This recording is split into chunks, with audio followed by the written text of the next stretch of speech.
Hello. हाँ, आज की क्लास मैथ्स के लिए कंसिस्टेंट और इनकंसिस्टेंट था टॉपिक जो तुम्हारा रह गया था, वो और बता रहा हूँ मैं क्या है। ठीक है, मैंने नोट्स बना लिए, एक शॉर्ट नोट भी बनाया है जिसको तुम्हें इजीली समझ में आ जाएगा। तो पहले बताता हूँ क्या है। जैसे तुम्हें कोई भी, मैंने दो इक्वेशन वाला यूज़ किया है। ठीक है, जैसे तुम्हें दो इक्वेशन दे रखी है, 2x + 5y = 7, 5x + 15y = 13। तो इससे पहले आप ए मैट्रिक्स बना ली, 2 5 5 15, 2 5 5 15। बी मैट्रिक्स बना ली, 7 और 13, 7 और 13। बाकी कैपिटल एक्स क्या होता है, x, y, ये तुम्हें पता ही है। ठीक है, जो तुम निकालते थे 3 वाले में। ठीक है, अब सबसे पहले करना है क्या है, जो भी ए मैट्रिक्स है इसका डिटरमिनेंट निकालना है। डिटरमिनेंट निकालना मतलब क्रॉस मल्टीप्लाई करेंगे।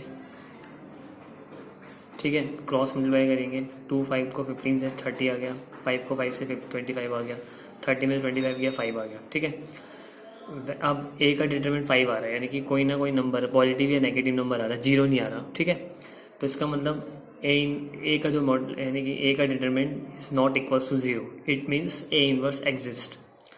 अब हमारा ए इनवर्स एग्जिस्ट करता है। ठीक है, जब ए 0 नहीं आएगा तो क्या है, सिस्टम इज कंसिस्टेंट। तो सिस्टम कंसिस्टेंट है और it has a unique solution. इसका मतलब यूनिक सॉल्यूशन का मतलब वन सॉल्यूशन, इसका एक सॉल्यूशन है। ठीक है,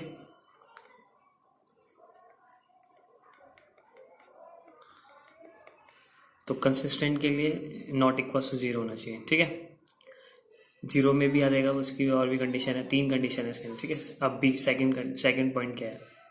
ठीक है, 3 पार्ट में बता रहा हूँ। सेकंड पार्ट में 2x + 5y = 7, 6x + 15y = 13।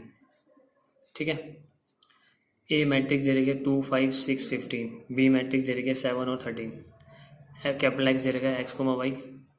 ठीक है, ए का डिटरमिनेंट निकाला। अब मैंने जो डिटरमिनेंट निकाला उसके अंदर 2 × 15 - 6 × 5, वही क्रॉस मल्टीप्लाई करोगे तो ये 0 आ रहा है। अब ए का डिटरमिनेंट 0 आ गया। ठीक है, इसके बाद हमें इसके लिए एक स्टेप और चेक करना पड़ेगा। ठीक है, अब दूसरा स्टेप क्या है इसके अंदर, अब मैंने लिखा है यहाँ पे, इसका अगला स्टेप क्या है, इसके अंदर हमें चेक को फैक्टर निकालने पड़ेंगे। अब ए के को फैक्टर A11 A12 21 22, ये तो निकालना आता है इजीली। ठीक है, ये मैंने निकाल दिए। और था जो 1 और 2 3 होता है, इसका साइन चेंज कर दिया। ठीक है, तो ये आ गई। फिर इसका निकालना एडजॉइंट ऑफ ए।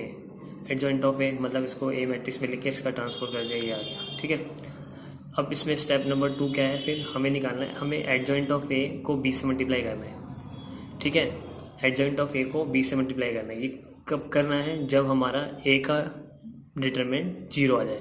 ठीक है, ए का डिटरमिनेंट 0 आ जाएगा तो तुम एडजॉइंट ऑफ ए को बी से मल्टीप्लाई करोगे, तो उससे उसके लिए एडजॉइंट ऑफ ए निकालना पड़ेगा। तो एडजॉइंट ऑफ ए को बी से मल्टीप्लाई किया, एडजॉइंट ऑफ ए ये रहा, बी ये रहा, इन दोनों को मल्टीप्लाई किया, क्या आ रहा है 40 और -16 आ रहा है। यानी कि नल मैट्रिक्स नहीं आ रही, जीरो मैट्रिक्स। जीरो मैट्रिक्स का मतलब क्या होता है, दोनों जीरो होने चाहिए। ठीक है, तो ये नहीं आ रहा, तो उसका मतलब क्या है, ए का डिटरमिनेंट 0 है। ठीक है, लेकिन एडजॉइंट ऑफ ए × बी 0 नहीं है, नॉट इक्वल टू 0। तो गिवन सिस्टम इक्वेशन क्या होगा, इनकंसिस्टेंट। ठीक है, and system, given system has a no solution. ठीक है, तीसरा पॉइंट, तीसरे में ये तीसरी इक्वेशन ये ले ली, वही ए बी एक्स। ए का डिटरमिनेंट निकाला, इसके अंदर आ रहा है 0। ठीक है, पहले भी आता था। इसमें भी दोबारा को फैक्टर निकालेंगे, फिर एडजॉइंट ऑफ ए निकालेंगे। ठीक है, जो पीछे निकाला था मैंने, फिर एडजॉइंट ऑफ ए को बी से मल्टीप्लाई करेंगे। ठीक है, अब एडजॉइंट ऑफ ए को बी से मल्टीप्लाई कर रहा हूँ मैं यहाँ पे। ठीक है, तो मेरे को मल्टीप्लाई करके क्या है, 0 आ रहा है यहाँ पे, यानी कि नल मैट्रिक्स आ रही है। अब ये 0 आ गया। ठीक है, इसका मतलब क्या है, ए का डिटरमिनेंट भी 0 आ रहा है और एडजॉइंट ऑफ ए × बी को मल्टीप्लाई करके भी 0 आ रहा है। तो क्या होगा, सिस्टम इक्वेशन कंसिस्टेंट होगा। अब कंसिस्टेंट होगा, कंसिस्टेंट किस में होगा, जिसमें मैनी सॉल्यूशन होगा। यानी कि मैनी सॉल्यूशन वन सॉल्यूशन में कंसिस्टेंट है। ठीक है, याद रखना बस। ठीक है, और नो सॉल्यूशन में इनकंसिस्टेंट है। अब कैसे देखना है कंसिस्टेंट इनकंसिस्टेंट, 2 वाले में बता दिया, 3 वाले में भी सेम प्रोसीजर है। ठीक है, अब मैंने इसका एक शॉर्ट नोट बनाया अपनी तरफ से, ताकि तुम्हें याद करने में प्रॉब्लम ना हो। ठीक है, अगर ए का डिटरमिनेंट 0 नहीं आता तो सीधा सीधा यूनिक सॉल्यूशन कंसिस्टेंट, आगे कुछ करने की जरूरत नहीं है। अगर ए का डिटरमिनेंट 0 आता है तो एडजॉइंट ऑफ ए को बी से मल्टीप्लाई करके देखोगे, वो भी 0 नहीं आता, वो 0 नहीं आता तो नो सॉल्यूशन इनकंसिस्टेंट। ठीक है, अगर वो 0 आता है तो वो मैनी सॉल्यूशन और कंसिस्टेंट। ठीक है,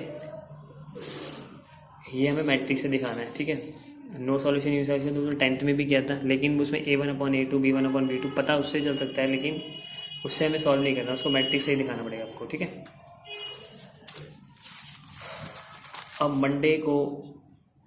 मंडे से जो हमारा टॉपिक स्टार्ट होगा वो होगा प्रॉपर्टी ऑफ डिटरमिनेंट्स कराऊंगा, ठीक है। उससे पहले उसकी थोड़ी सी प्रॉपर्टी बता रहा हूँ अभी, फिर मंडे से सीधा क्वेश्चन से स्टार्ट करेंगे, ठीक है।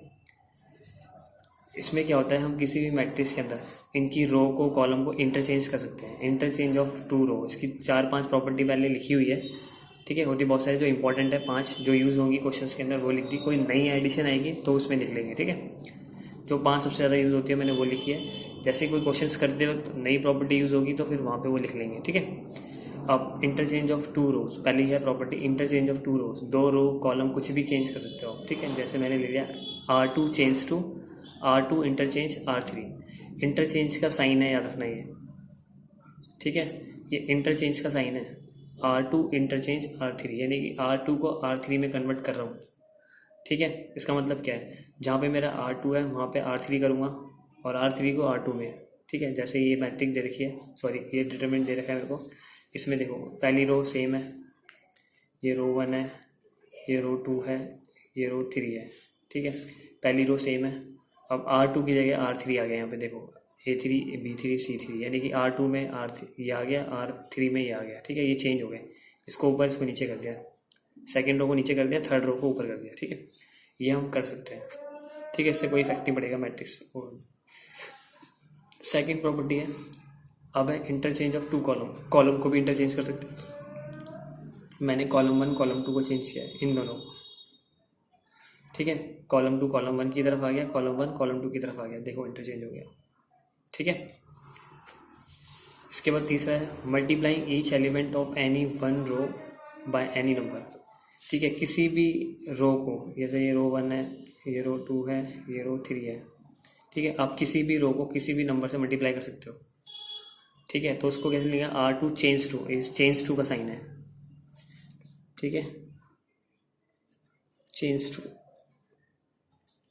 टू बोलते हैं ऐसे, ठीक है। R2 चेंज टू, किस में R2 चेंज हो रहा है, 5R2, ठीक है।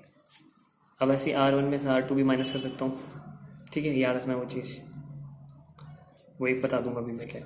तो R2 चेंज टू 5R2, ठीक है। यानी कि तुम्हारा 1, यानी कि क्या था, अब जब भी याद रख लो, हम क्या कर रहा हूँ, मैं सेकंड रो को 5 से मल्टीप्लाई कर रहा हूँ, तो 5 4 जा, 5 1 जा, 5 2 जा, यहाँ पे लिखा है मैंने। जब भी मल्टीप्लाई करोगे ना तो याद रखना बाहर अपॉन में आएगा।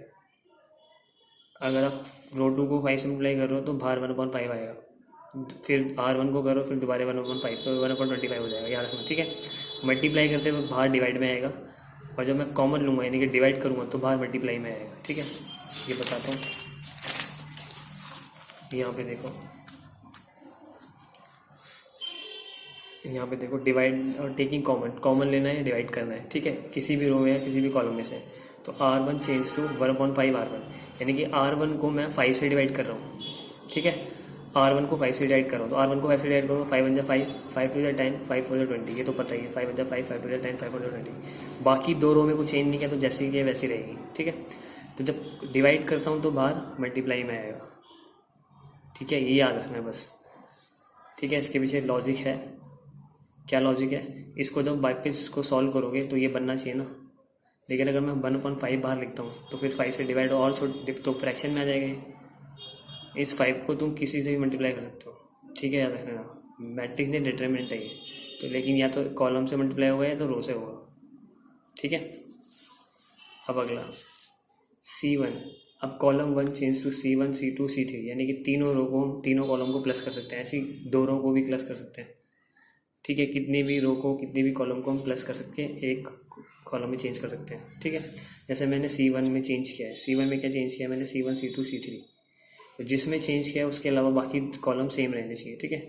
जैसे मैंने C1 में चेंज किया है, C1 C2 C3, इन तीनों को प्लस कर दिया, तो 1 + 2 3 3 6, 4 + 5 9 9 और 6 15, 7 और 15 15 और 9 24, बाकी 2 कॉलम ऐसी कैसे आएंगे, ठीक है।